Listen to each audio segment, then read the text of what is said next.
Vladimir Vladimirovich, addressing the message, you, figuratively speaking, took out trillion after trillion from your sleeve.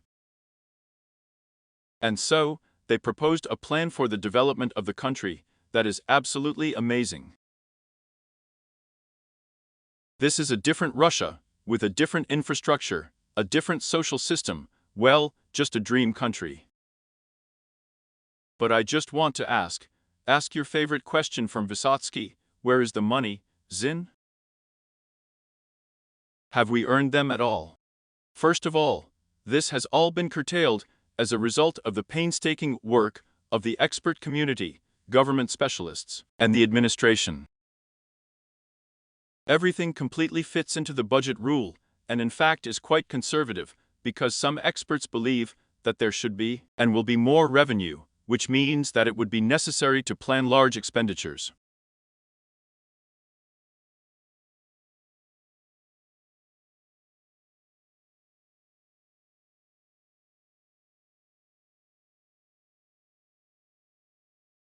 This should directly affect the prospects for economic development. On the whole, it is correct, but in the 2018 year, we also plan to allocate 8 trillion rubles for the development of the economy and the social sphere, and then we increased these expenditures. I think it is quite likely that if everything develops as optimists say, because of this environment, which I have mentioned, experts, then we can and should, and we will be able to increase these costs in various areas.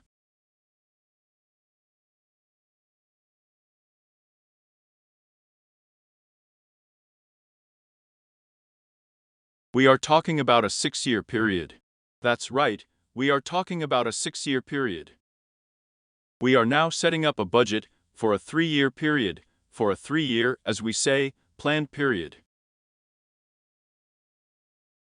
But of course, we and everyone, when we were preparing for the message, I say, we were preparing for the message, because the team is a whole job.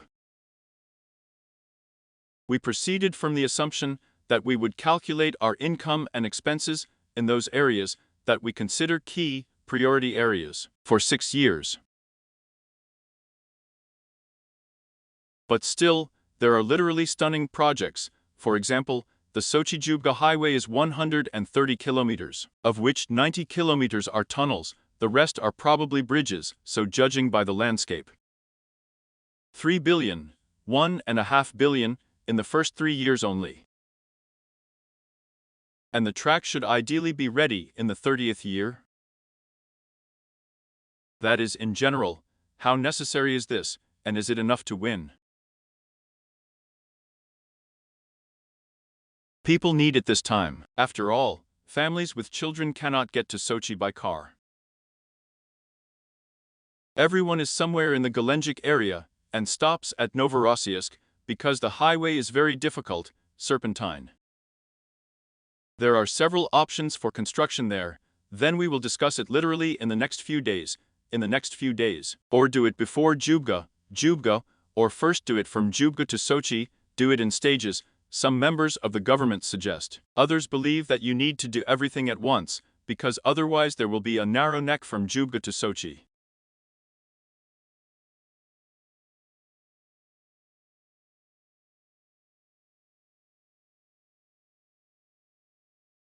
Therefore, the first part, if you look from Novorossiysk, it's more or less like a decent one, and the coverage is not bad, but very narrow.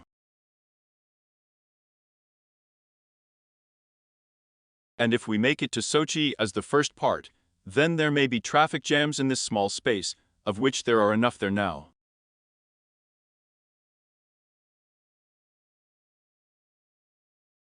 In general, we will determine this with specialists, how, what stages, but it needs to be done. It is necessary to determine the final cost of the project to ensure that everyone remains within the framework of these financial plans. First of all, the interests of the people, but also the economy, the development of territories in the south of the country. This is very important, but at school, we can afford such large-scale investments, which means that the country is rapidly getting richer, especially in the conditions of its own, in the conditions of almost 15,000 sanctions, completely wild. Moreover, we are also setting ourselves the task of reducing poverty, including for large families, for children. But isn't it too bold? Look, if you go back to this road, when I discussed with members of the government, as you know, the Ministry of Finance. He's always such a miser in a good way.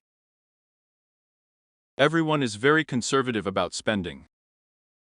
And then the finance minister told me, almost verbatim, he says, it is against the construction of this road by those who have never driven on it today. That is, it is necessary to roll everything. And he's right, because, well, especially for a family with children.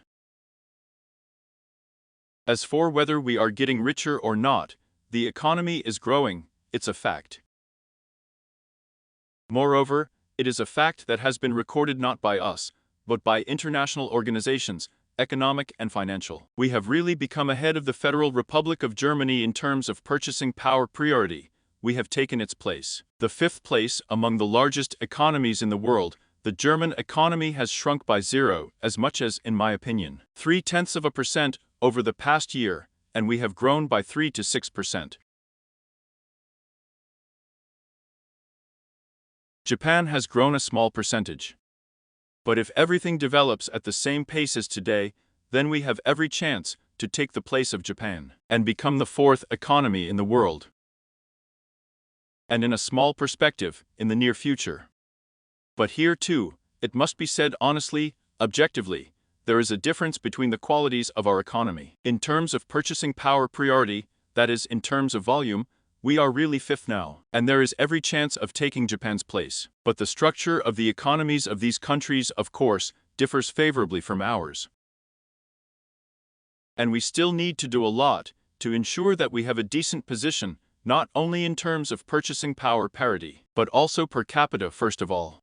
And the second thing is for the structure to change itself, so that it becomes much more efficient, more modern, more innovative. That's what we're going to work on. As for income, but in terms of purchasing power priority, this is a very important indicator. This is the volume, the size of the economy. This means that the state has funds at its disposal, through the tax system at all levels, to solve strategic tasks. This gives us the opportunity to develop in the way we consider necessary for our country. By the way, here you are talking about the structure, about the need for structural changes in our economy. But this is exactly what was laid down in your message, and this is how the task is set, so that innovative industries grow faster than the average economy.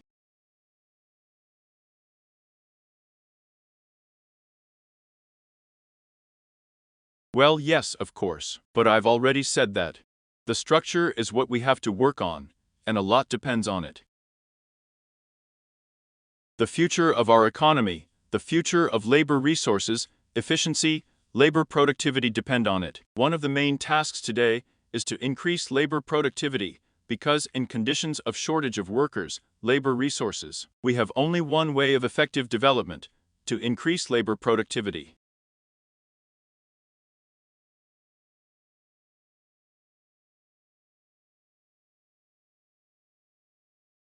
This in turn means that we must increase the innovative beginning of the economy, well, let's say, increase the density of robotics. Today, we have 10 robots, in my opinion, 10,000 working. It is necessary that there are at least 1,000 robots for 10,000 workers. In my opinion, this is how it is in Japan, in my opinion. In other words, in order for people to work on such new equipment, and not only use robotics, but also other modern means of production, it is necessary to prepare. Another problem arises, this is training. To do this, we have designated entire areas, including engineering training. Surely you have noticed that we have already launched 30 such modern engineering schools across the country. This year we are launching 20 more, and there will be 50, and we plan to have another 50 in the coming years. Therefore, in these areas, this is the future of our country. We will move and develop in these areas, but in order to put an end to sanctions, Many are expressing the idea of creating a special body that would deal with sanctions, their reflection. In general, it is clear that something similar is supposed to be protected from sanctions, or does it make no sense? No need to just. We analyze, and the government, the central bank, the Security Council, analyze everything that our enemies are doing. After all, much is being done not even for political or soldering reasons, although it is argued by this, but is being done simply for reasons of competition, unscrupulous, unfair competition, hiding behind some political or military considerations. This was the case in the aircraft industry, and it happens in so many other industries. Well, we live to the extent that we have, and we have adapted to it. We understand who we are dealing with, and so far this is evident from the results of our work. We are acting quite effectively. But the insidiousness of the West is not limited to sanctions. Here is a direct quote from your address: "The West is trying to drag us into a new arms race in order to exhaust and repeat the trick that they succeeded in the 80s of the USSR."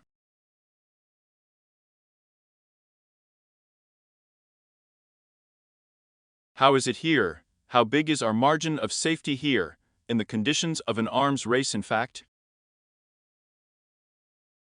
Here, we need to get the maximum return for every ruble invested in the defense industry. Indeed, during the Soviet era, no one counted these expenses there, and unfortunately, no one was chasing efficiency in our country. Defense spending accounted for about 13% of the Soviet Union's GDP. I will not refer to our statistics, we will refer to the Stockholm Institute. Last year, our defense spending was 4%, and this year, it was 6 to 8%. In other words, we have grown by 2 and 8%. In principle, this is a noticeable increase, but absolutely not critical. In the Soviet Union, there were 13%, and we are now 6 and 8. I must say that defense spending, it accelerates the economy. They make her more energetic. But here, of course, there are limitations, we understand this. That's the age-old question, which is more profitable, guns or oil? We mean it.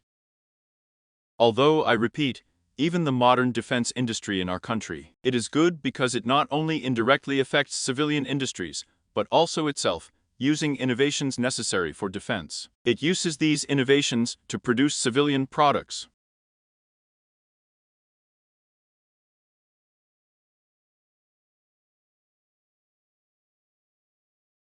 This is an extremely important thing.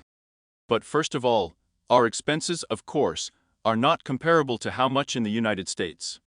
They are under 900, 800, 60, 70 billion. This is absolutely incomparable with our expenses. Simple. I think it's sawing there, because they don't have hypersound. No. I'm going to explain what's going on. The fact is that they spend a lot of money on maintenance. And not only for salaries, but also for maintenance, for the maintenance of bases around the world.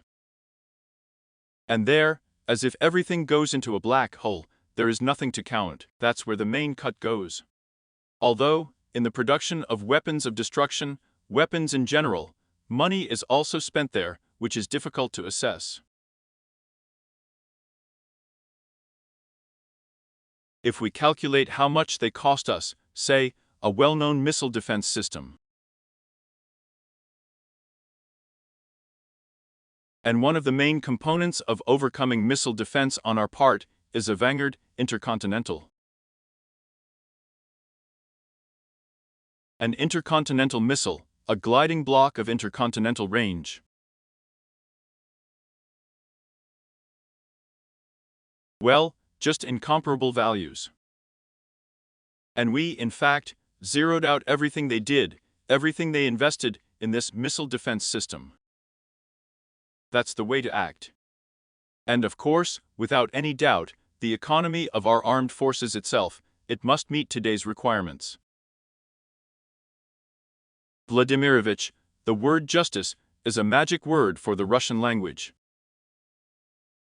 You use it very carefully, but still one day, you uttered this word in your message, and it sounded like lightning.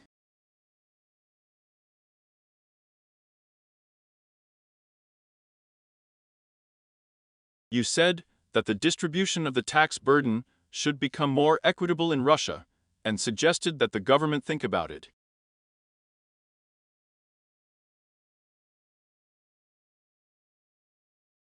In which direction to think? You know, indeed, the distribution of this tax burden, it should be more equitable in the sense that corporations, legal entities and individuals who earn more should still be separated from the general treasury, as they say, for solving national tasks and above all, for solving tasks to combat poverty, if to say.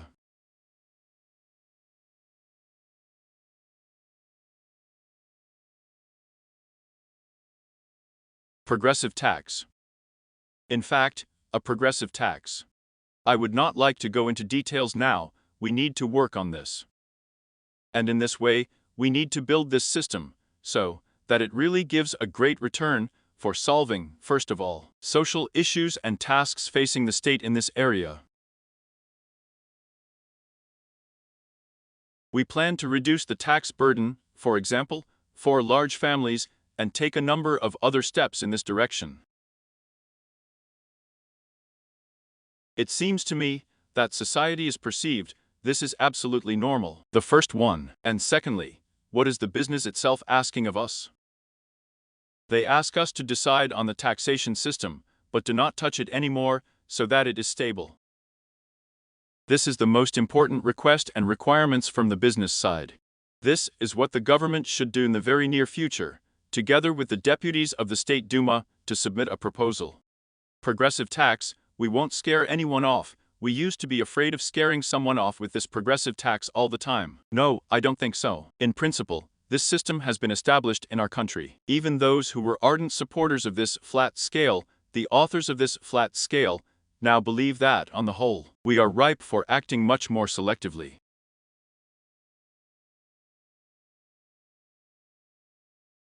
During your address, you thanked your colleagues from the government. That was the wording.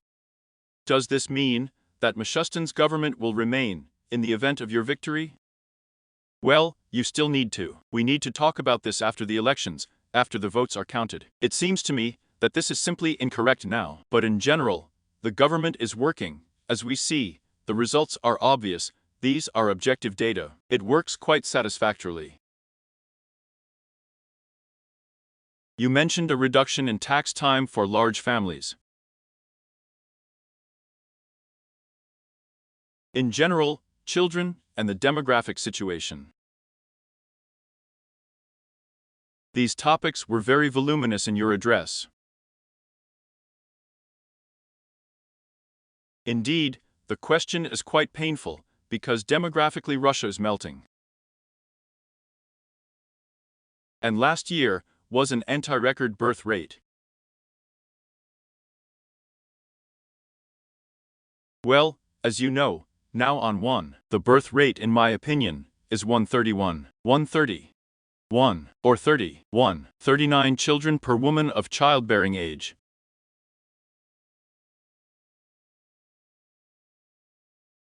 Give birth.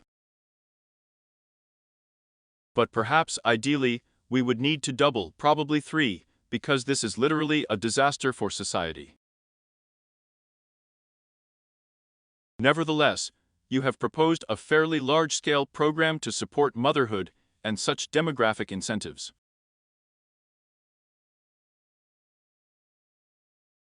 Are you sure that these measures, they will reverse the trajectory from descending to ascending?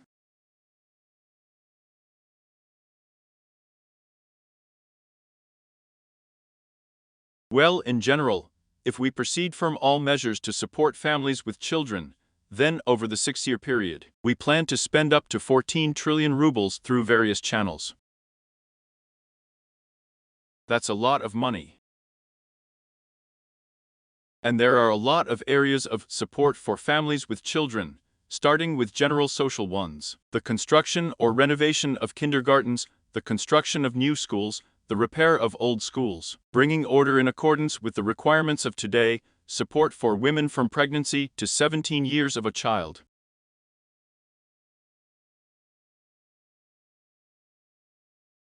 After all, we have almost 400,000 women now receiving benefits. This is almost every third woman who is expecting a child. And more than 10 million children receive benefits. This is a serious thing. We have continued the system of issuing mat security, capital, maternity capital. We have continued payments, now we are making these decisions, from 450,000 rubles per family, if there is a third child, to repay the mortgage loan.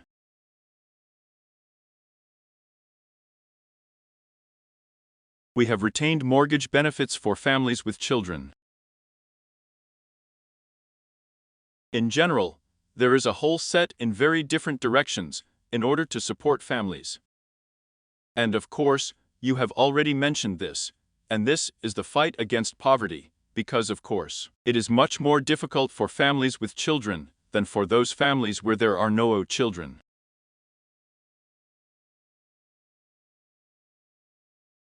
This is an understandable big expense. Nevertheless, we have managed to do a lot in this area.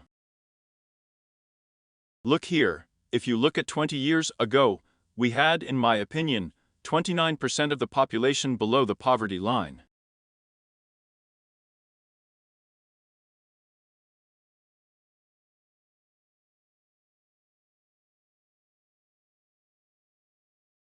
That's 42 million people. Now 9 3/10, according to the latest data, percent, but this is also 13.5 million people. Of course, a lot. Of course, everything can be done to reduce it to at least 7%. And for large families, there is a more modest indicator, but it should also be increased. But what do we proceed from when we talk about fertility problems? I have said it many times, and experts say it, these are objective things. Namely, we had two very large declines in the birth rate during the Great Patriotic War, the 43rd-44th year. There was a comparable decline immediately after the collapse of the Soviet Union, just 1:1.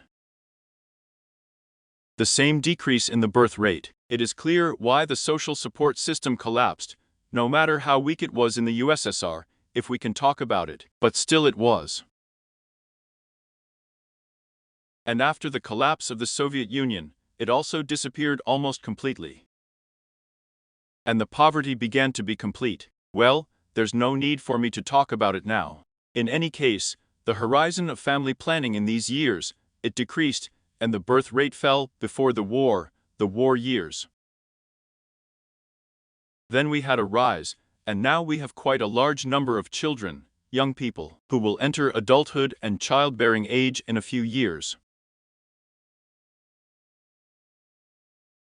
And we assume that our indicators will also increase. What you said is a global trend.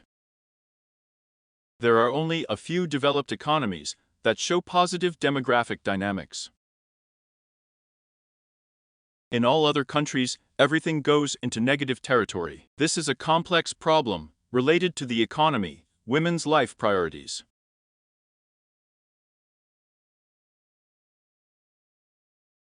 Now it's better not to get in there, let demographers try and tell us and suggest solutions to us. But do you know what sets you up in a positive way? The mood in society. 70% of men and 72% of women want to have 2 or more children. Here. And the state should support them. This is a whole large set of support measures that we are planning. They definitely need to be implemented, and we will do it. But still, Mr. President, there is no confidence that these measures will reverse the situation yet. And then in the late 90s, this is a well-known story, you yourself told about it. You saved your children from the fire, literally entered the burning house on the second floor. And then they remembered that there was money somewhere else.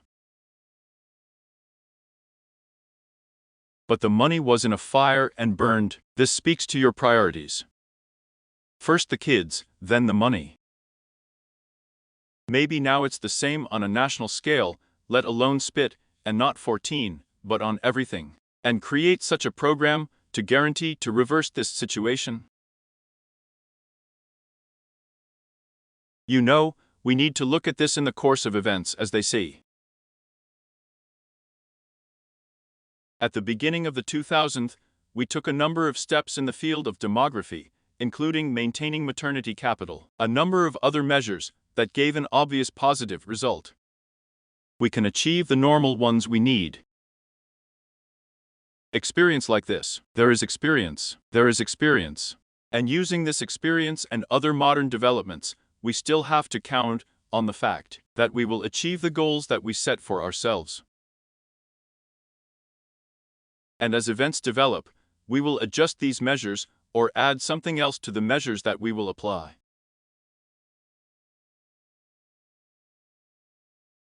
For example, we have now announced families. We have a new project, a national family appears.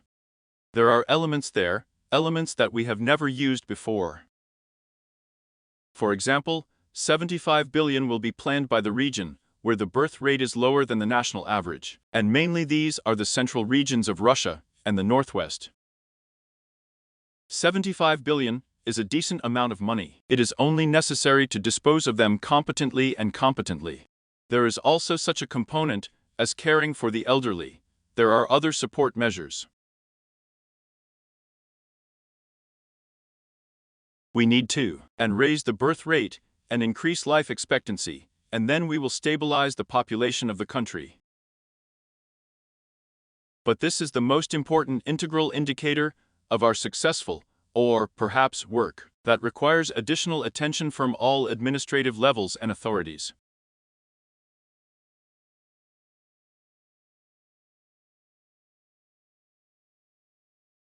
Yes, but everywhere in the world, there is also a third tool for solving demographic problems: emigration.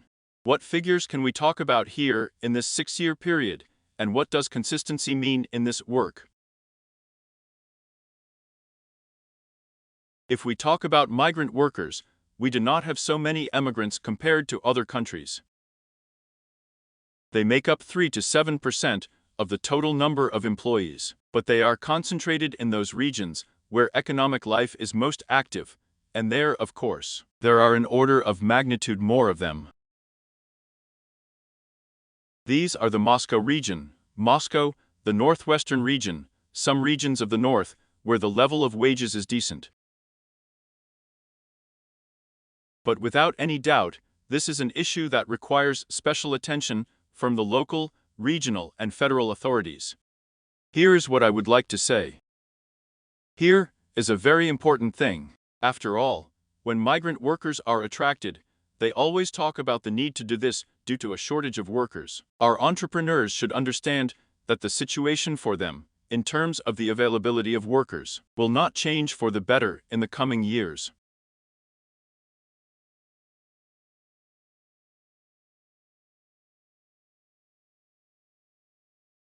They will face a labor shortage. So, in order to solve this problem cardinally, I am now returning to what we have already talked about. It is necessary to increase labor productivity and reduce the number of workers in those areas where it can be done, achieving even greater results by introducing modern technology.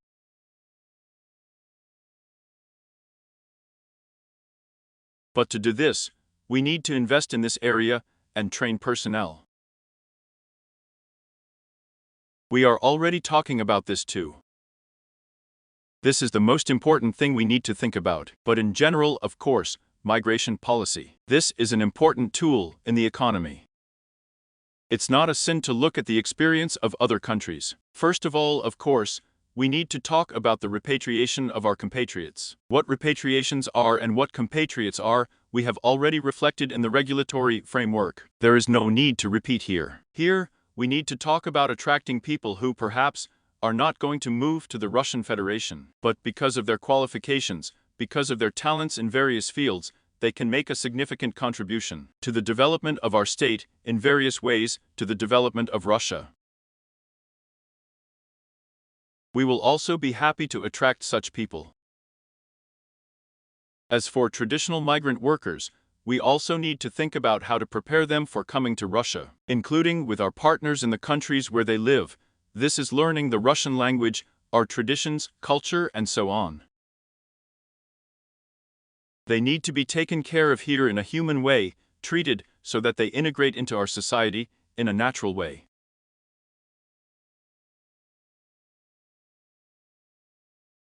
All of this together should give a corresponding, I hope, positive effect. Well, yes, and of course, everyone must comply with our traditions, the laws of the Russian Federation, and of course, compliance with sanitary standards is very much in demand, and so on and so on. This is ensuring the safety of citizens of the Russian Federation should be in the first place.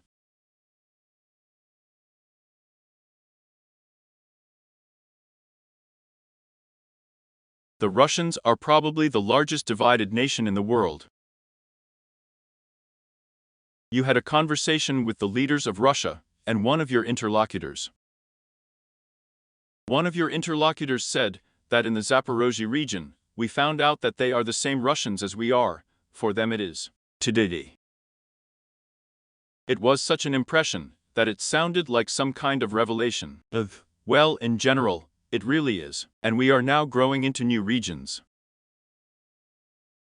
And now Odessa is a Russian city, and there is probably a lot of hope here, probably in this direction too. Of course, the population density in these regions has always been quite high. The climate is wonderful. As for Donbass, it is an industrially developed region. Back in the days of the Soviet Union, how much the Soviet Union invested in this region, in its coal mining industry, in the metallurgical industry, at a high level. Yes, of course, investments are required there in order for everything to be modern, production. The living and working conditions of people were built in a completely different way, not as it was a couple of decades ago. As for Novorossiya, it is a pronounced region, with a pronounced developed agriculture. Here, we will do everything to support both traditional areas of activity and new ones that fit seamlessly into these regions, and into the desire of people to develop them.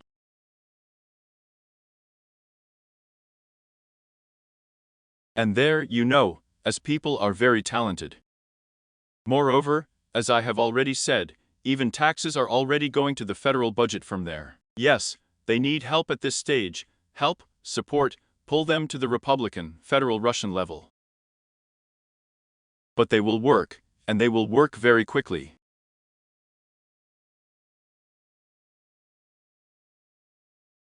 Historically, it is quite obvious that the Nazi regimes themselves do not dissolve, but disappear as a result of military defeat.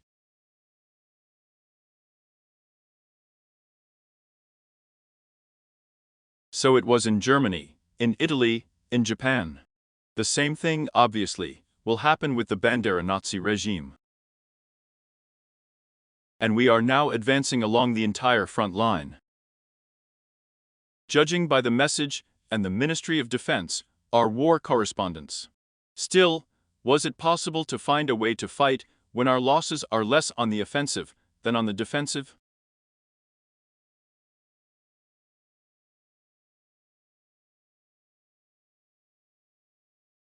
In other words, this is a rather non-trivial task for the art of war, but it always holds back the offensive.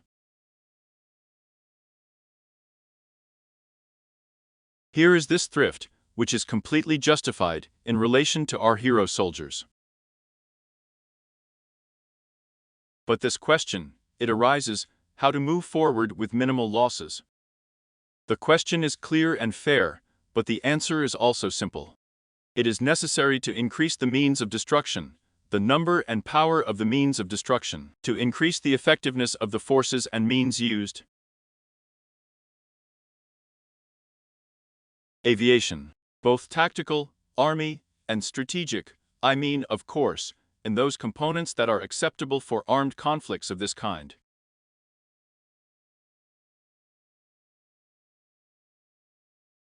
These are ground-based weapons of destruction, including high-precision, artillery, armored vehicles. We are developing without any exaggeration, by leaps and bounds. In this direction? Yes, that's what happens. This is the answer to your question. The more powerful and more weapons of destruction, the fewer losses. But still, the question arises, what price are we willing to pay for the whole? Well, maybe the word project does not fit, but for all this forced.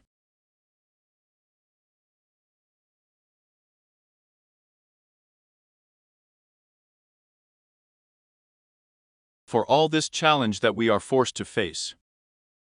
Every human life is priceless. Each one.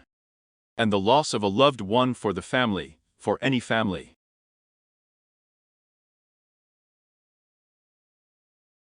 She is a huge grief.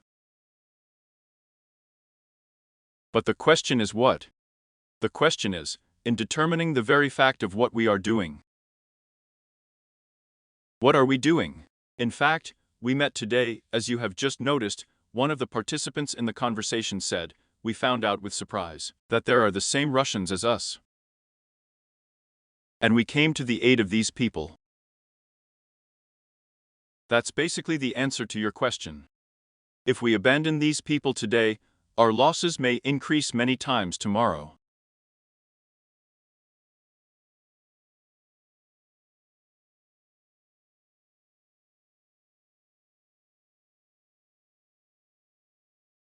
And our children will have no future, because we will feel insecure, we will be a third or fourth class country. No one will consider us if we cannot protect ourselves.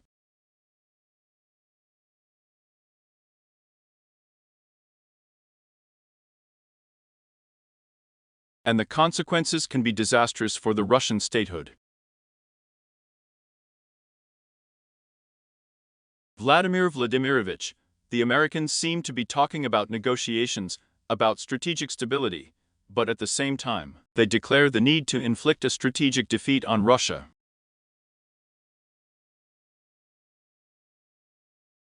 Our position sounds like we are open to negotiations, but at the same time, the time of kind gestures has passed, they are over.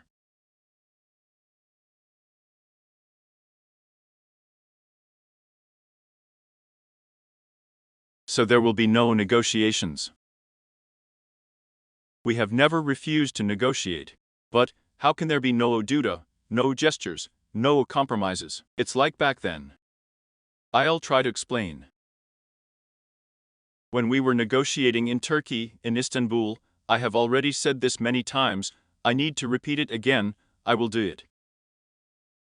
Moreover, the negotiator and I from that side came to such a thick folio, a document, actually a contract, a draft contract, and an excerpt from this contract, it is available, it was profiled by the head of the negotiating group from Ukraine, Mr. Arakami.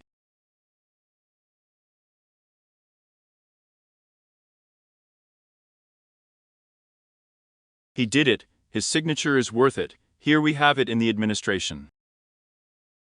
But then, it is known that Mr. Arhami himself told the world publicly, at a meeting, in my opinion, with journalists, even with foreign ones, former British Prime Minister Mr. Johnson arrived, and dissuaded them from finally signing and accordingly executing this agreement.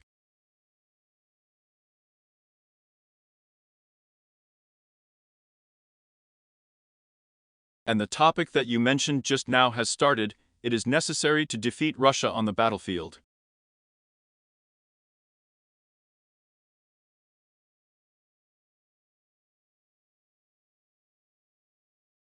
Are we ready to negotiate? Yes, We are ready, but only on. I am ready for negotiations that are not based on any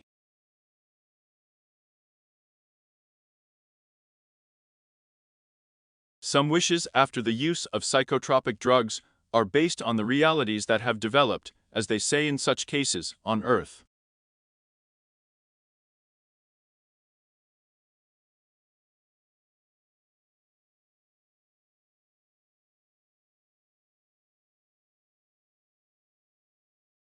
After all, we have been promised many things many times already. They promised not to expand NATO to the east, then we see them at our borders. They promised, if not to delve into history like that, they promised that the internal conflict in Ukraine would be resolved by peaceful, political means.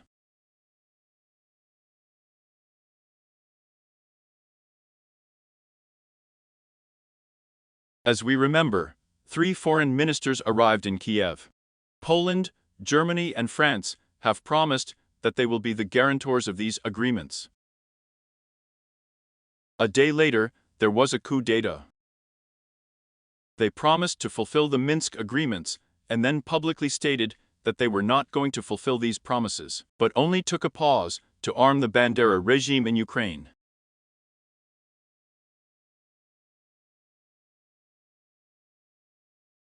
We have been promised a lot of things, so promises alone are not enough here. Now we are negotiating only because they are running out of ammunition, but this is somehow ridiculous on our part. Nevertheless, we are ready for a serious conversation, and we want to resolve it. Resolve all conflicts, and especially this conflict, by peaceful means. But we must clearly understand for ourselves that this is not a pause that the enemy wants to take for rearmament.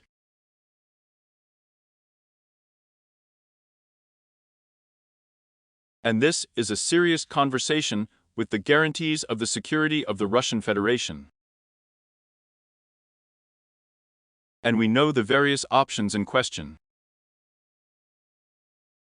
We know the carrots that are going to be shown to us in order to convince us that the moment has come.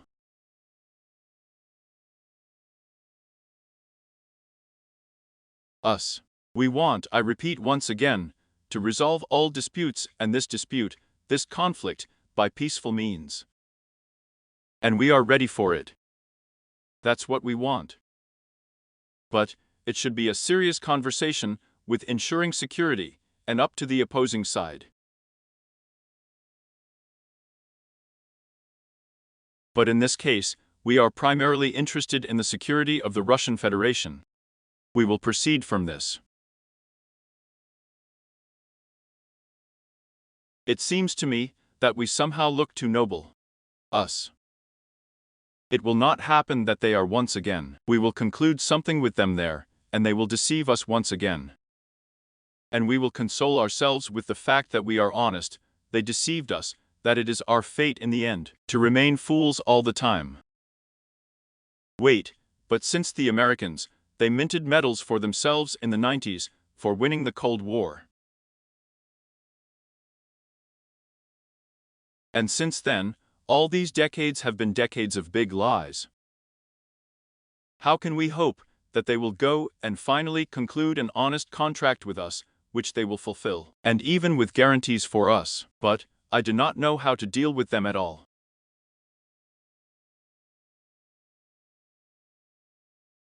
Do you really believe that this is possible?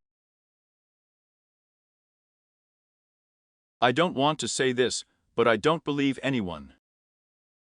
But we need guarantees.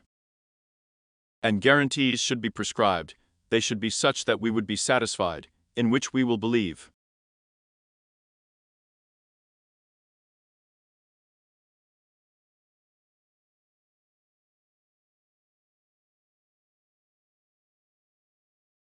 This is what we are talking about, but now it's probably premature to talk publicly about what it could be. But certainly, absolutely, we will not buy into some empty ambassadors. I am afraid that you will be quoted in an extended way. Do you believe no one at all, or do you mean Western partners in this case when you say that you don't believe anyone? Well, I prefer to be guided by facts rather than good wishes and talk about the fact that everyone can be trusted.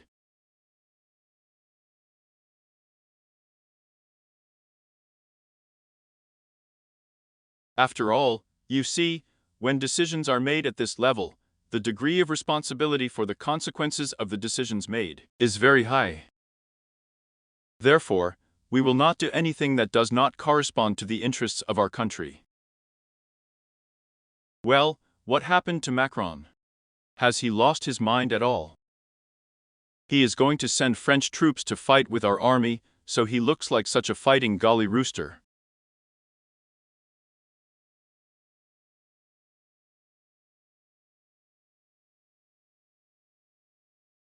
Thereby scared all the Europeans.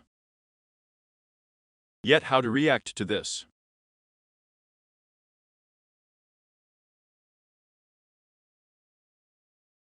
The fact is that the military of Western countries have been present in Ukraine for a long time. Even before the coup, they were present, and after the coup, their number multiplied.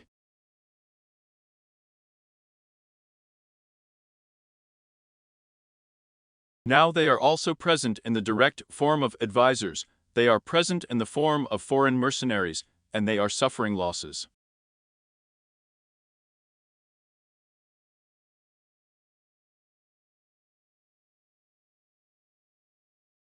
But, if we are talking about official military contingents of foreign countries, I am sure that this will not change the situation on the battlefield.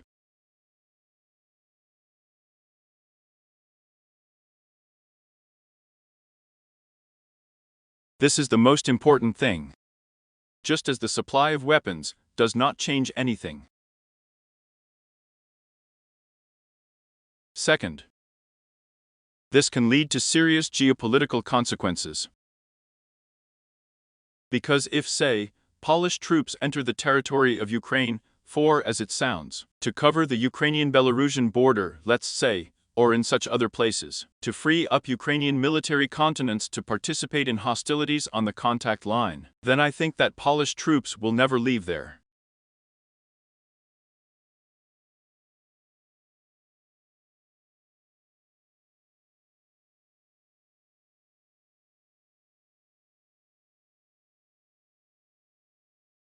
But it seems so to me.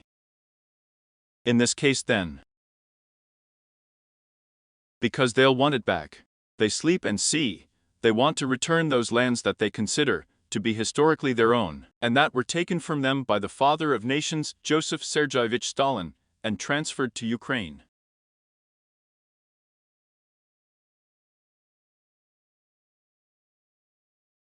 Of course, they want to return them, and if official Polish units enter there, they are unlikely to leave there, but then their examples may be followed by other countries that lost part of their territories as a result of the Second World War.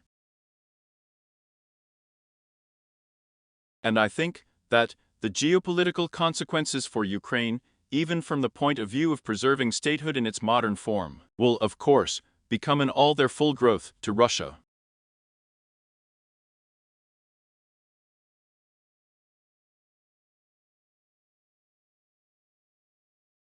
If we go back to Macron, maybe he decided to take revenge on Russia in this way for the fact that we stepped on his tail in Africa, and we had to stand there to be afraid. Somehow, he probably didn't expect that we would be so active. Yes, I think there is some kind of resentment, but when we maintained direct contacts with him, we talked quite frankly about this topic. We did not climb into Africa and did not squeeze France out of there. But the problem is different. This is the notorious Wagner Group. She first carried out a number of economic projects in Syria, then moved to other African countries.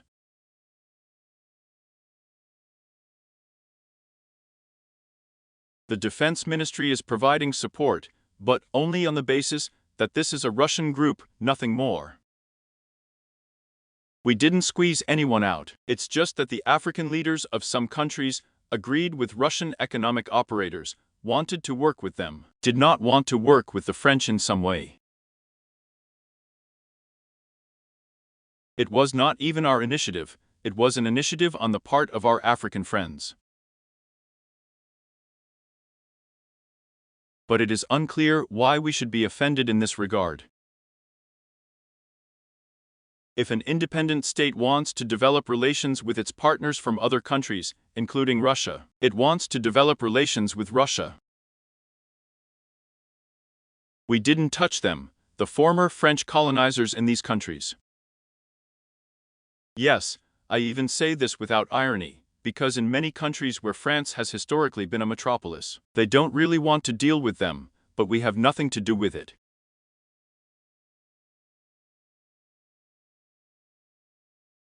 So, probably, it's more convenient to take offense at someone, without seeing your own problems at the same time.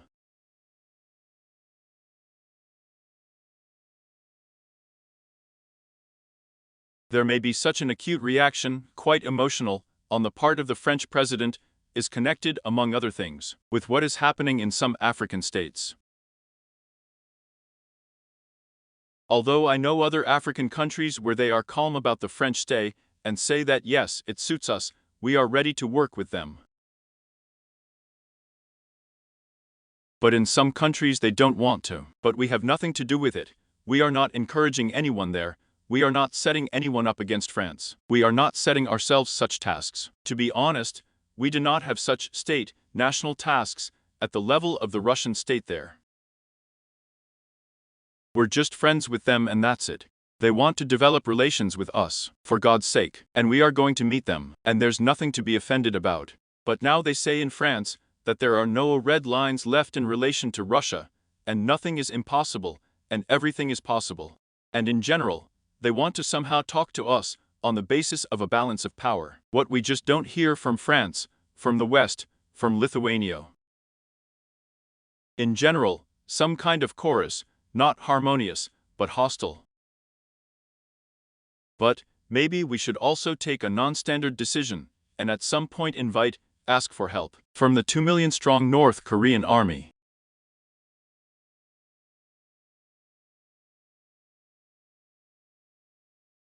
Well, for example, in exchange for our nuclear umbrella over half of the Korean peninsula. Why not then? Well, first of all, the Democratic People's Republic of Korea has its own nuclear umbrella. They didn't ask us for anything. This is the first one. Secondly, in principle, as we see today based on the results of what is happening on the battlefield, we are coping with the tasks that we set ourselves. As for those states that say that they have no red lines in relation to Russia, then they should understand that in Russia, there will be no red lines in relation to these states either.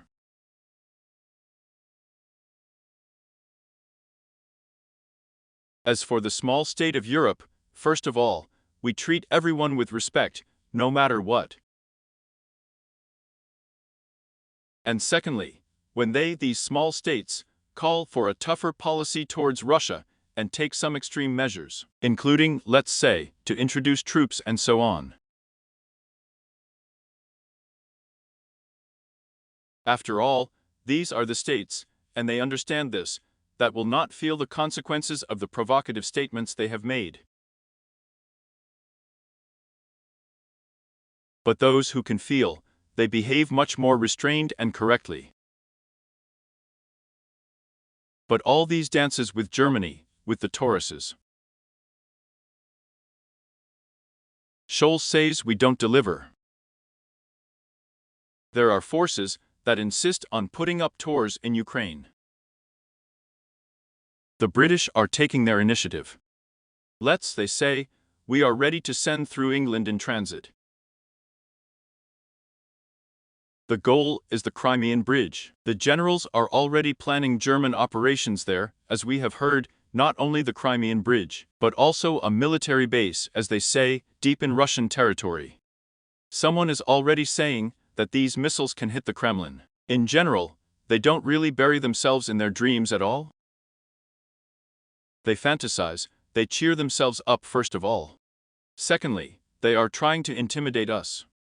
As for Germany, there are problems there, problems of a constitutional nature.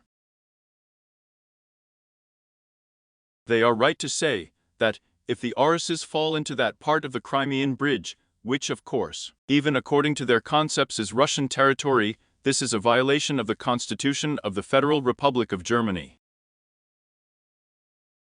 The fact is that the opposition, it behaves even more aggressively. Let's see what they agree on. We are already closely monitoring this. British and American missiles are used. It doesn't change the situation on the battlefield. They're just doing damage, that's obvious. It in fact does not change the course of hostilities. And in the consequences that inevitably come for the opposite side.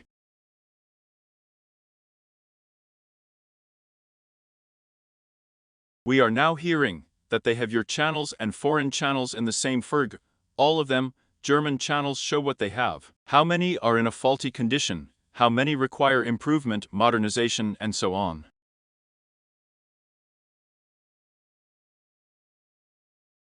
Let them work. Well, as you correctly said, there are some things they should think about.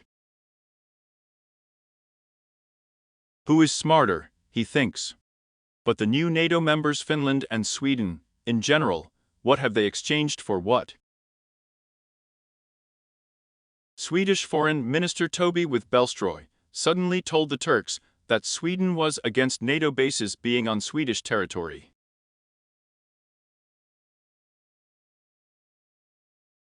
That they didn't understand where they entered at all, what happened to them. It is necessary to ask them, I do not know. We have quite good relations, stable relations have been with these countries. And I think they benefited more from the fact that they adhere to neutrality, because it gives certain advantages, at least as a platform, a negotiating platform, in order to reduce tensions in Europe. We had perfect relations with Finland in general, just perfect. We didn't have a single claim to each other, especially geographically, I'm not talking about other areas. And we didn't have any troops, we removed all the troops from there, from the Russian-Finnish border. Why did they do it? Proceeding, in my opinion, from purely political considerations, I probably really wanted to be members of the Western Club, under some kind of umbrella. Frankly speaking, I don't understand why they need it. This is an absolutely senseless step, from the point of view of ensuring their own national interests. But nevertheless, it's up to them to decide, they decided so. But we had no troops there, now they will be, there were no defeat systems, now they will appear. Our economic relations were very good. They used our market, we bought a lot from them. There's nothing wrong with that, but now the situation will change. With their many products in other markets, they are not really needed, ours are not receiving enough. I don't understand. But meanwhile in the USA, a household thing, but nevertheless in recent years, there and in Helsinki, especially in the border areas of Finland, Russian rubles were accepted there. Including in Helsinki, in large supermarkets. You could buy whatever goods you wanted for rubles. There are all ads in Russian all around. Now the borderlands are simply going bankrupt there. What am I talking about? But on the other hand, this is very good from an economic point of view. Real estate prices were kept at a fairly good level. From an economic point of view, it's good. There were apparently forces that were absolutely right, conservative, nationalist, who did not really like it. Such a rapprochement with Russia. Russians even thought that it was redundant, that they were buying houses, buying apartments, everything is in Russian here. Well, at the everyday level, I don't even know what I think, I know. At the household level, such Russophobia began to grow up. Maybe some political forces inside the country decided to take advantage of this wholesale role.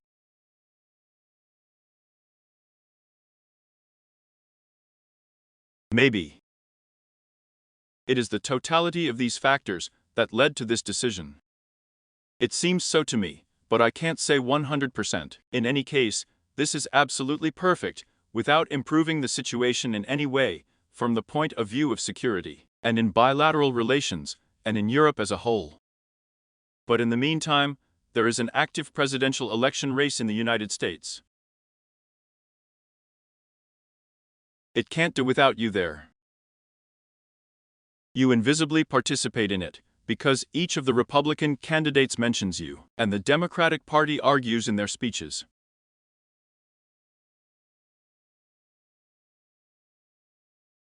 And in general, it seems that you do not leave the pages of the newspaper, the headlines of television news there. And now you are an argument in everyone's election campaign, and you are adding fuel to the fire, saying that one of the candidates is preferable for us.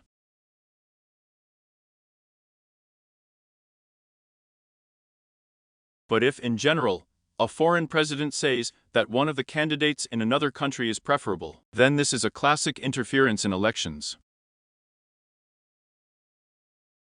And in general, to what extent are you interfering in the American elections in this way, saying that Biden is preferable for us? And in general, how true is it? Is this trolling, or what is it at all? No, you know, I'll tell you one thing that will show that nothing changes in my preferences here.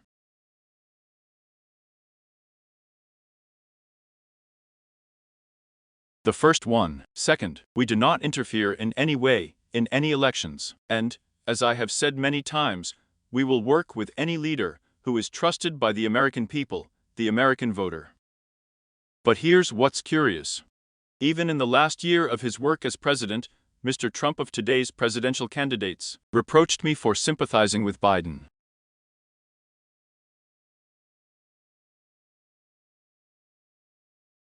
That was more than 4 years ago. He told me so in one of the conversations. You want to win.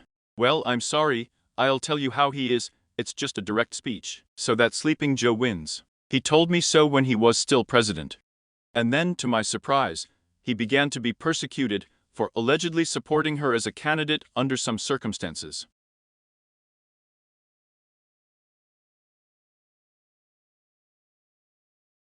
As for today's pre-election situation, it is becoming increasingly uncivilized.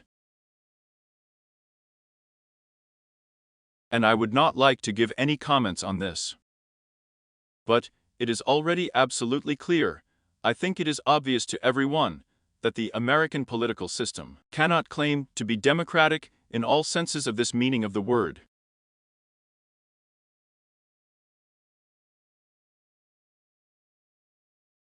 But in general, to be honest, your preference for Biden, it sounds quite strange to me personally. After all, in the 2011 year, Biden came to Moscow and persuaded you not to run for president.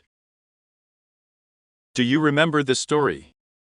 Then he told about it, meeting with the Russian opposition in Spasochaos, and Garrick Kasparov wrote about it, that Biden told this story, that he came to the Russian White House to Prime Minister Putin, and tried in every way to dissuade him from running for president. Otherwise they would arrange an Arab Spring for us.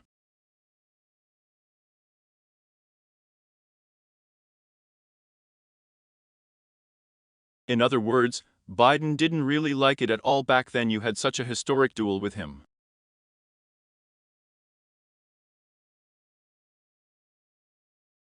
Or you just already have it somehow. To be honest, somehow I didn't really pay attention to it. You didn't even pay much attention to a duel, so it was serious for him, but not for you. Well, this is just a sign of interference. This is 100% outright interference in our internal political processes. And we have already talked many times, and I have said many times, we won't let anyone do that. It's good to get away from interference, election battles. In fact, the escalation continues. And it seems that both superpowers, Russia and the United States, are playing what is called chicken game in America. This is when the chickens are rushing each other. They run into each other, and there it's a game where guys in cars fly into each other's forehead, and who will turn first. It seems that no one is going to turn off first. So a collision is inevitable. Why? Well, the US has announced that they are not going to send troops. We know what American troops are on Russian territory, interventionists. That's how we're going to treat it. Even if they appear on the territory of Ukraine, they understand that. I said that Biden is a man, a representative of the traditional political school. This is confirmed. And there, in addition to Biden and others, there are enough specialists in the field of Russian-American relations and in the field of strategic restraint.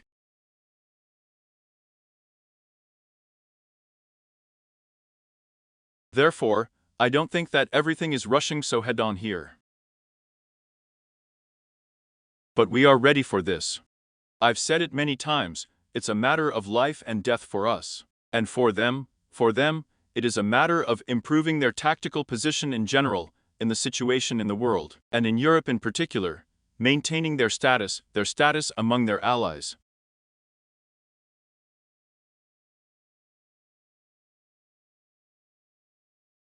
This is also important, but not as much as for us. Interestingly, you said that we are ready for this. Here, the philosopher Alexander Dugin calls directly, a specialist in geopolitics, calls directly and practically to prepare for a nuclear war.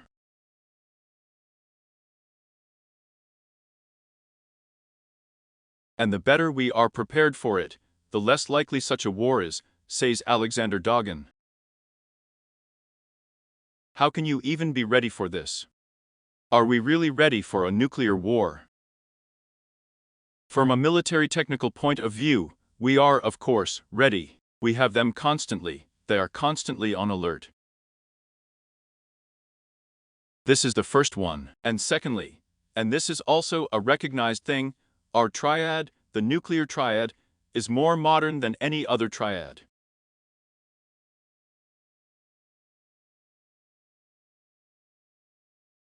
Only we have such triads before the Americans, in fact. And we have made much more progress here. It is more modern, and the whole nuclear component. In general, we have approximate parity in terms of carriers and charges, but we have a more modern one. But everyone knows this, the experts know everything. But this does not mean that we should measure the number of carriers and warheads. But you need to know about it. And those who need it, I repeat, experts, specialists, the military, they are well aware of this.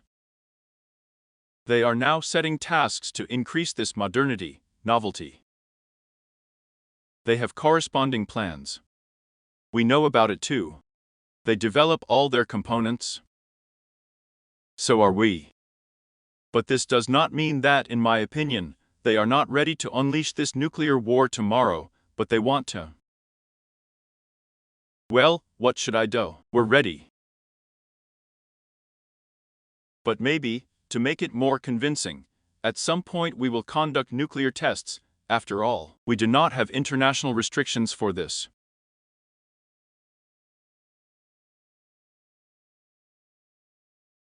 There is a treaty banning tests of this kind, but, unfortunately, the United States has not ratified this treaty either. And therefore, in order for parity to be observed here, we withdrew this ratification. Since the treaty was not ratified by the United States, and it did not enter into legal force definitively, because it did not gain the necessary number of ratifications. Nevertheless, we adhere to these agreements. But we know that the United States is considering the possibility of conducting such tests. Is this related to what? This is due to the fact that when new warheads appear, as some experts believe, it is not enough to test them only on a computer. They need to be tested in their natural form.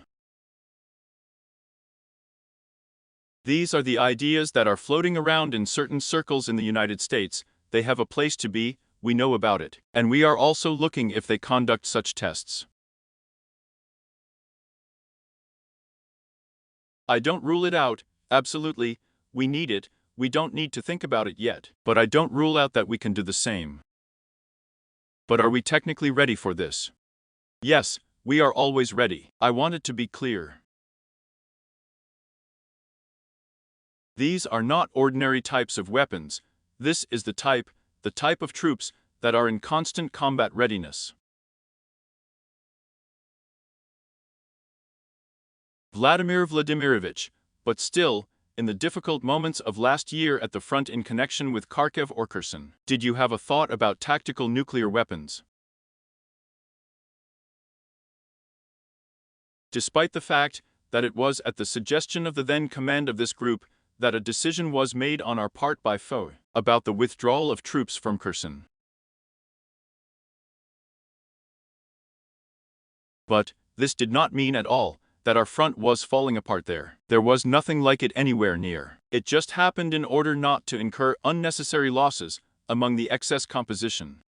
That's it. This was the main motive, because in the conditions of military operations, when it was impossible to fully supply the group located on the right bank, we would simply incur unjustified losses of personnel.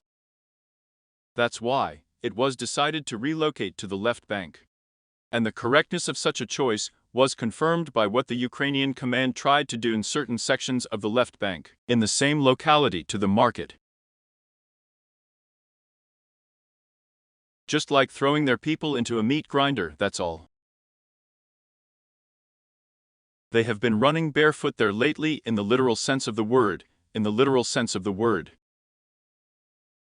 So, they tried to throw ammunition there with high-speed boats and drones.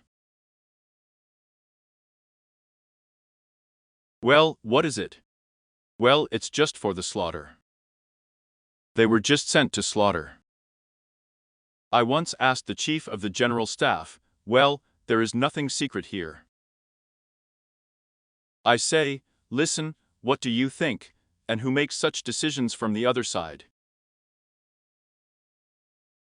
After all, the one who makes the decision understands that people are being sent to certain death. But who makes the decision? Why are they doing this? It's pointless. Meaningless from a military point of view. I say, which one? I don't know. Probably the top political leadership there, based on political considerations, that they have some chance to break through our defenses there is some chance to get additional money, referring to the fact that they have some kind of bridgehead on the left bank.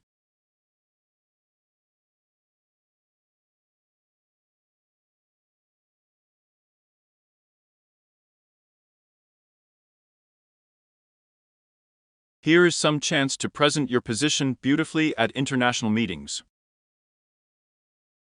The team has passed, all the lower-ranking bosses automatically issue further.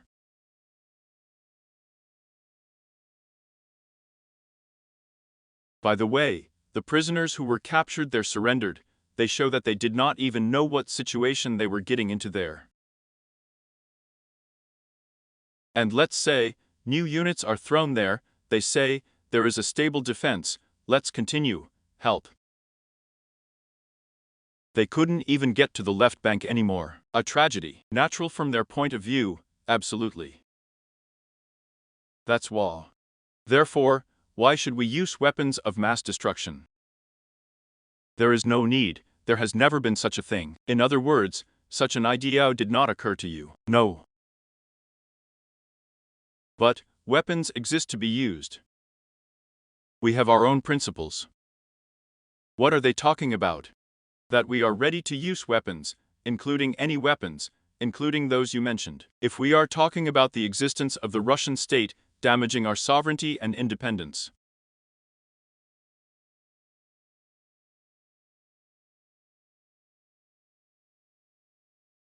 We have everything spelled out in our strategy.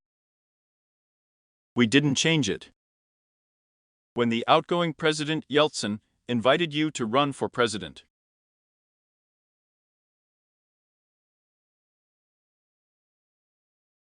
Your first reaction was I'm not ready. That's right, it's direct speech. Since then, of course, you have gone through a very big evolution. If you had to write a telegram to yourself at that time, what text would be in it?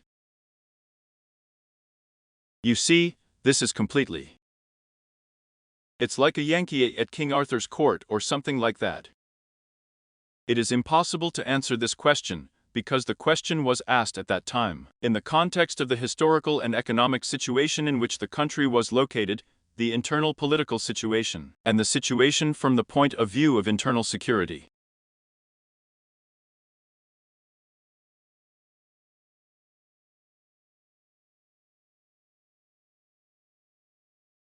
And all of this together prompted me to the answer I gave.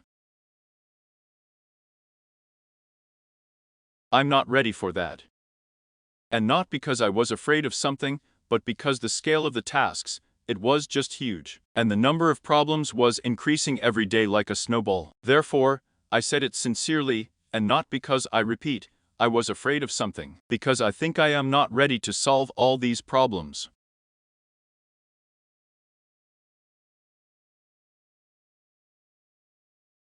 And God forbid, they will do something even worse. That's what it was about. Therefore, I said it absolutely sincerely, and if I went back, I would repeat the same thing. Well, then what became decisive? You did go, didn't you?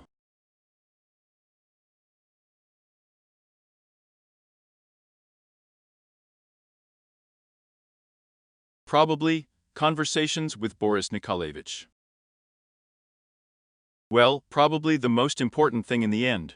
What did he say to me then? He said, okay, I understand. We'll come back to that later. And we've come back to that a few times. In the end, he said that I am an experienced person, I know what I am doing, what I am offering. Well, he said some other things. I probably feel uncomfortable praising myself. Well, he said such positive words. Later, he confirmed it again, in a completely positive way. I won't talk about it now.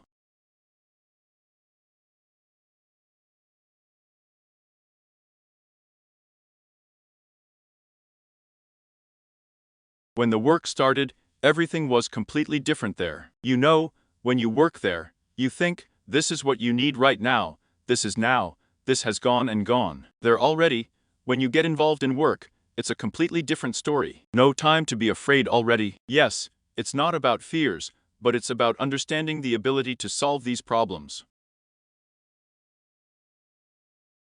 They themselves remember what the 99th year is, and in the economy, in the field of security, in all finance.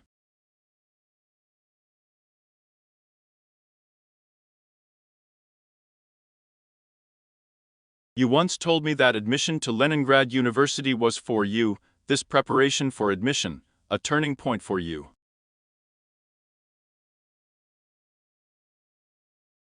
It was the situation when you had to go all in and, realizing that either I will do it now and cope, and then I will implement the plans that I want, and you were already going to work in the KGB, or I lost. And then everything is different and there is no chance.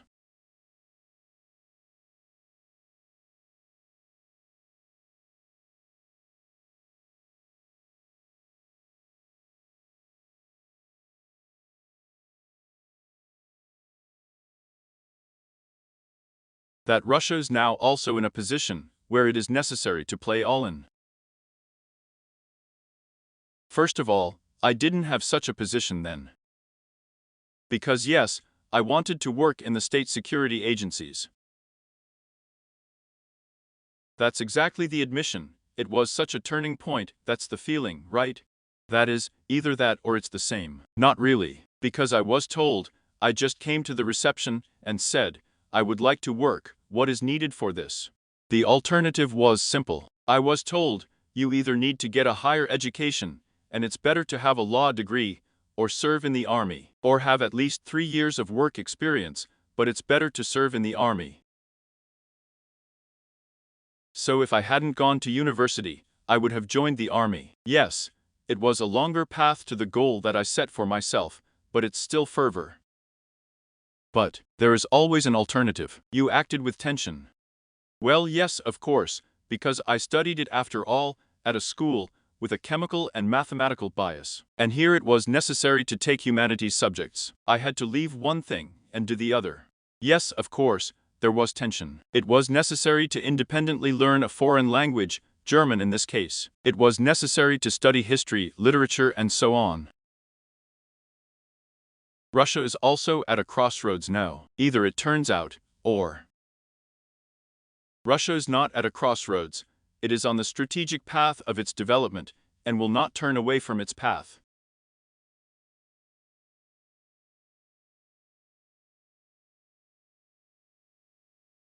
Which one? To what extent do you feel the support of Russian society and in its new quality? Where has the new quality of Russian society developed? It was. It just showed up. And it is very good that we have given this deep Russian society an opportunity to express itself.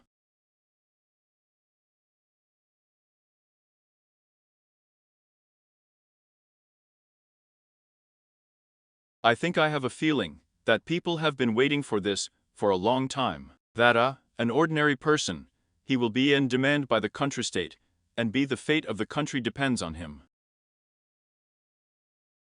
And this feeling of interconnection with the motherland, with the fatherland, of its importance in solving key tasks, in this case, in the field of security, it brought to the surface this power of the Russian and other peoples of Russia. Are you fueled by this? Always?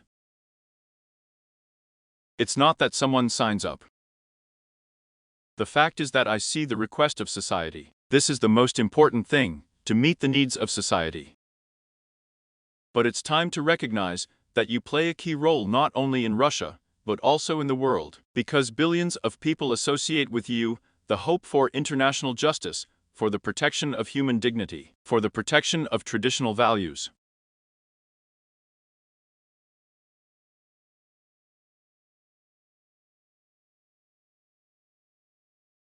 How does it feel to feel such a scale of responsibility? To tell you honestly, I don't feel it at all. I'm just working in the interests of Russia, in the interests of our people. And yes, I understand what you are talking about now, and I am ready to comment on it, but in such a way that I somehow feel like some kind of arbiter of some world. There is no such thing, believe me, not even close.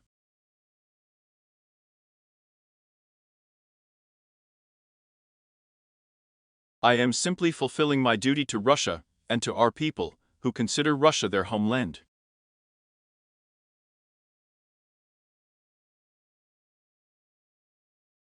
As for other countries of the world, the way we are treated around the world is closely related to this. That's interesting, it's a phenomenon, that's for sure. And what is here that I would like to pay attention to? You are absolutely right here. Here, many people in the world are looking at us, at what is happening in our country, and in our struggle for our interests. And that, in my opinion, is what is important. And why is this happening? It's not because we are formally members of the BRICS there, or we have some kind of traditional relations with Africa. It's also important, it's important, but the point, in my opinion, is completely different. It lies in the fact that this so-called golden billion, for centuries, 500 years, they practically parasitized other peoples.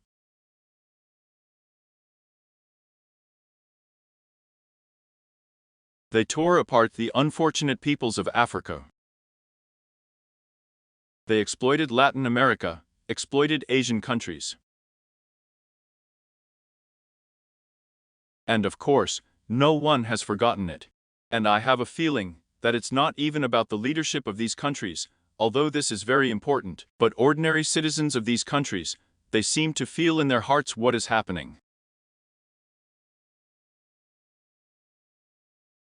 And they associate our struggle for their independence and true sovereignty with their aspirations for their own independent development.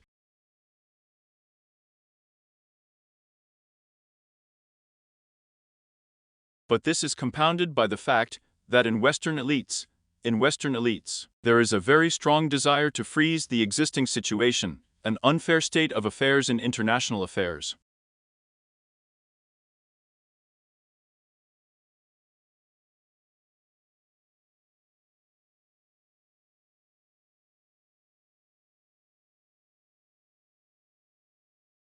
They have been accustomed for centuries to stuff their bellies with human flesh and their pockets with money. But they have to understand that the vampire score is running out.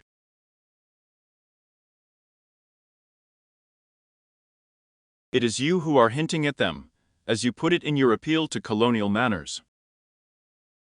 That's what you're talking about. Is that what's going on? Yes, that's how it all happens. But now you have painted a completely fair picture when people see some hope in Russia.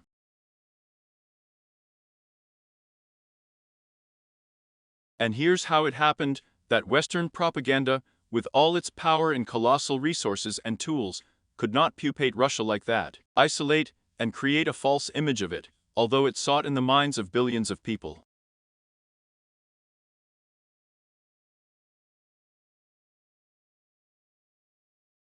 That's how it happened. But because what I just said is more important for people. People all over the world feel this with their hearts. They don't even need any pragmatic explanations of what is happening, despite the wow of this dirt. In their own countries, they still fool people, and this has an effect. In many countries, they believe that this corresponds to their interests because they want to have on their borders such a huge country as Russia, the largest in the world in terms of territory, the largest in Europe in terms of population.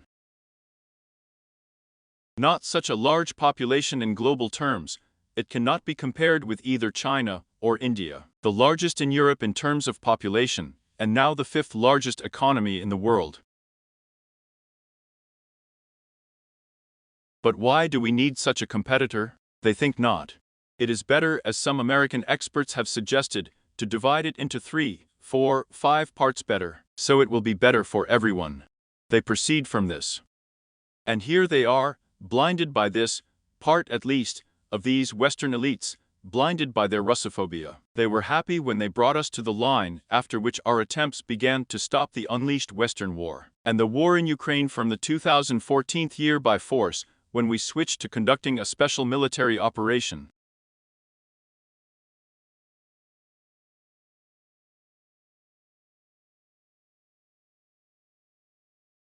They were even happy, I think, because they thought they were going to finish us off. Now, under this barrage of sanctions, practically a sanctions war declared to us, with the help of Western weapons, and war by the hands of Ukrainian nationalists, they will end Russia.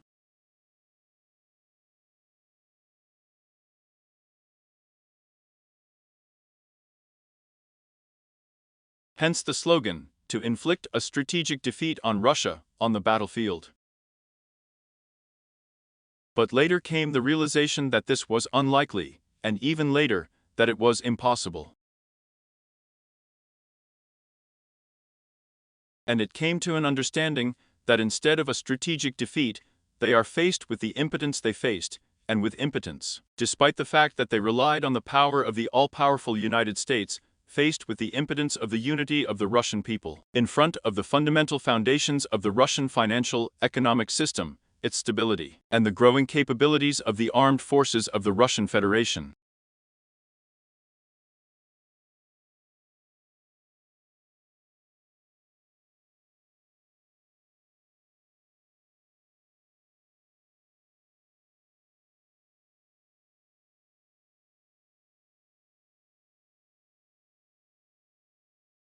And that's when they began to think, those who are smarter, began to think, that it would be necessary to change some strategy with respect to the Russian Federation.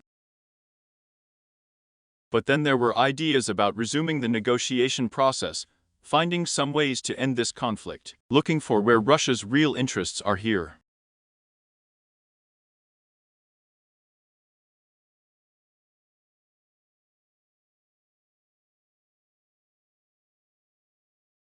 These are dangerous people, by the way, because it is easier to deal with people who are guided by such base principles.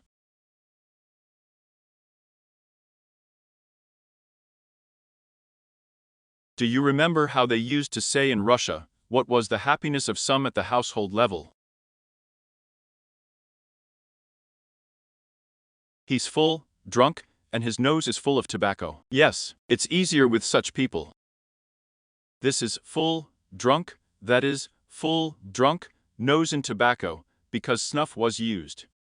Your nose is full of cocaine right now, right? Well, it doesn't matter, it's easier with these. And it's more difficult with smart ones. They are more dangerous, because they affect the consciousness of society, including ours. They will throw out all sorts of their wishes, under the guise of carrots for us. You have already paid attention to this when you asked about the possibility of a negotiation process.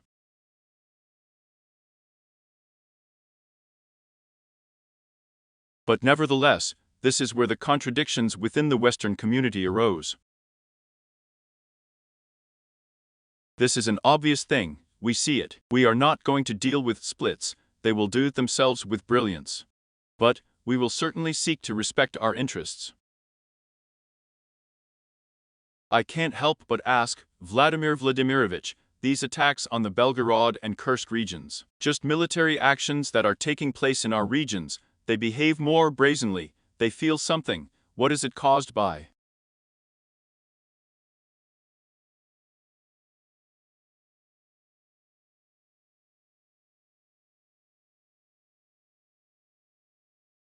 The explanation is very simple. All this is happening against the backdrop of failures on the contact line, on the front line. They have not achieved any of the goals they set for themselves last year. Moreover, now the initiative has completely passed to our armed forces. Everyone knows this, everyone recognizes it. I don't think I'm going to say anything new here. But, against the background of those failures, they need to show something at least. And most of the attention should have been focused on the information side of the matter. Here, on the state border line, the enemy tried to attack. First of all, sabotage groups. Here is the latest report of the General Staff, somewhere up to 300 people, including with the participation of foreign mercenaries.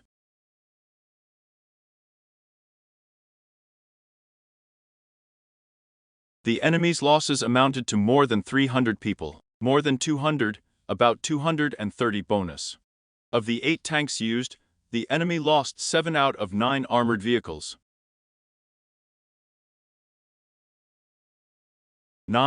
7 of them American-made Bradley.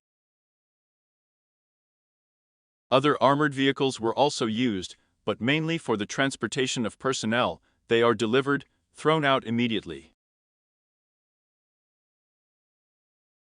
This is done on the Belarusian section of the border, a little further south, in my opinion, in one place, with much smaller forces. But nevertheless, the main goal, I have no doubt about it, is to, if not disrupt the presidential elections in Russia, then at least somehow interfere with the normal process. Citizens' statements.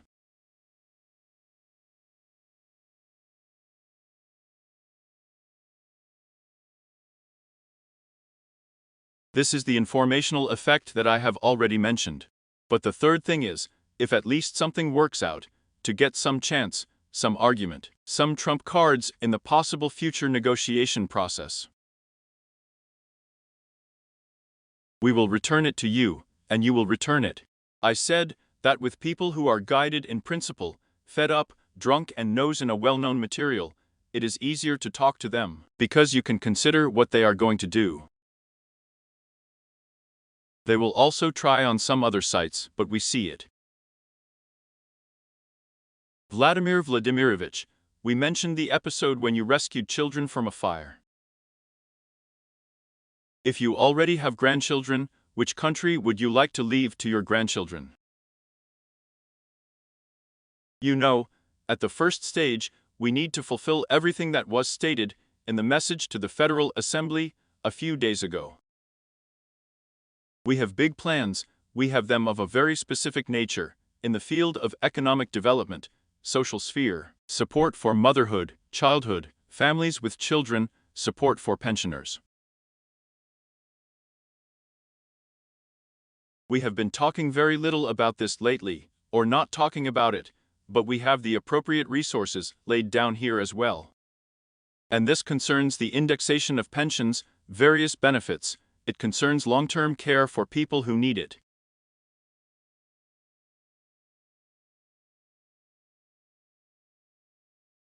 In general, I would like to say that the people of the older generation are those, thanks to whom we have a fairly strong, stable statehood and economy today, including